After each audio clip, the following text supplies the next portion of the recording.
आप लोगों ने किसानों की बात सुनी होगी, तो आपको ये भी सुनने में आया होगा कि उन लोगों ने ये खौफ जताया है कि जिस तरह बिहार के किसानों का हालत इस काले कानून के वजह से 2006 से हो रहा है, वही हालत पूरे हिंदुस्तान के किसानों का ना हो जाए।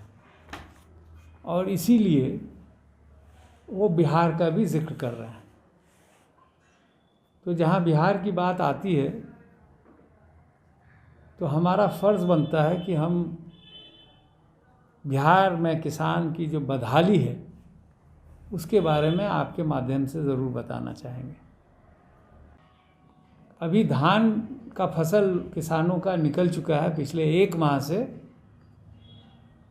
किसान अपने धान बेच रहे हैं। अब सरकारी मूल्य आप जानेंगे तो आपको ताज्जुब होगा, 1886 और 66 है, 1866 पर क्विंटल, 1886 पर क्विंटल। लेकिन हमारे किसानों को 1000, 1100, आज भी 1300 में आपको धान मिल रहा है, जहाँ पे रोड है, जहाँ व्यवस्था है। और कई ऐसे इलाके हैं जहाँ आवागमन की स्थिति अच्छी नहीं है, वहाँ पे आज भी 1000, 1100 में किसानों का धान बिक रहा है। और ख़रीदने वाले कौन हैं? बिचौलिए।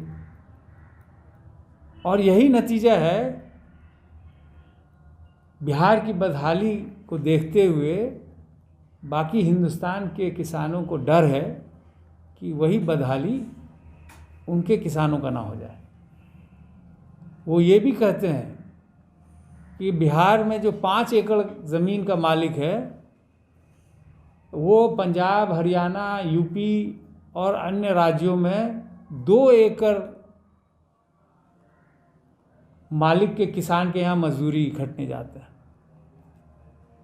हम इस माध्यम से आदरणीय मुख्यमंत्री बिहार जी को, नीतीश जी को भी हम रिक्वेस्ट करना चाहते हैं कि जितने भी फसल, चाहे मकई हो, चाहे धान हो, चाहे गेहूं हो, या और भी फसल जो जिस पे एमएसपी निर्धारित किया गया है, सरकार उसको एमएसपी पे ख़रीदे। और अगर वो ख़रीदती है तो जो लगभग 12.5 करोड़ आबादी में 1 करोड़ लगभग हमारे मजदूरी खटने अलग राज्यों में जाते हैं, उनको जाने की ज़रूरत नहीं पड़ेगी। हमारा मकई जो पिछले साल का एमएसपी था 1850 रुपया था, हमारे किसानों का मकई 600, 800, 900, 1100 तक बेचना पड़ा। 1/3 आधे दामों में बेचना पड़ा। अगर हमें एमएसपी पे किसानों को सही मूल्य मिल जाता है, बिहार के किसानों को, तो हमारी ये लॉकडाउन में जो स्थिति हुई ये दोबारा कभी नहीं होगी। हमारे लोग दूसरे जगह खटने कभी नहीं जाएंगे। वो अपने ही राज्य को बेहतर एक राज्य बनाएंगे। अपने परिवार को बदहाली में छोड़ के इनह्यूमन कंडीशंस में रहते हैं ये हमारे जो भाई बिरादर हैं जो दूसरे राज्यों में खटते हैं। हमारी विनती है आदरणीय मुख्यमंत्री जी से कि आप बिहार में एमएसपी जो सरकारी न्यूनतम रेट है हर फसल में आप लागू करें, और हर किसान का हर केजी, जिस तरह पंजाब, हरियाणा, छत्तीसगढ़ में सरकार खरीदती है, उसी तरह आप भी यहाँ खरीदनी शुरू करें।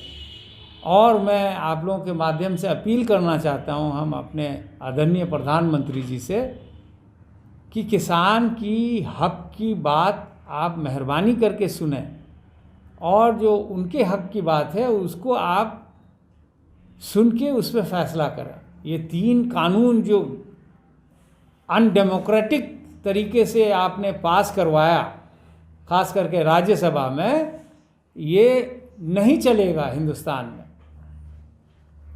आपको ये ध्यान देने की ज़रूरत है कि आज भी लगभग 75% से अधिक परिवार किसान से जुड़ा हुआ है, खेती से जुड़ा हुआ है। खेती के जो अलाइड बिजनेसेस हैं उससे जुड़ा हुआ है। तो उसके हक के ख़िलाफ़ फैसला ना करें और उनके हित में जो सही है वो किसान मांग कर रहे हैं, और आपको उनके हित में फैसला करना होगा। ये तीनों कानून आपको वापस लेना होगा। और एक कांग्रेसी सांसद के साथ एक प्रोटेस्ट मार्च दिल्ली में निकल रही है, और इसी तरह के प्रोटेस्ट मार्च हर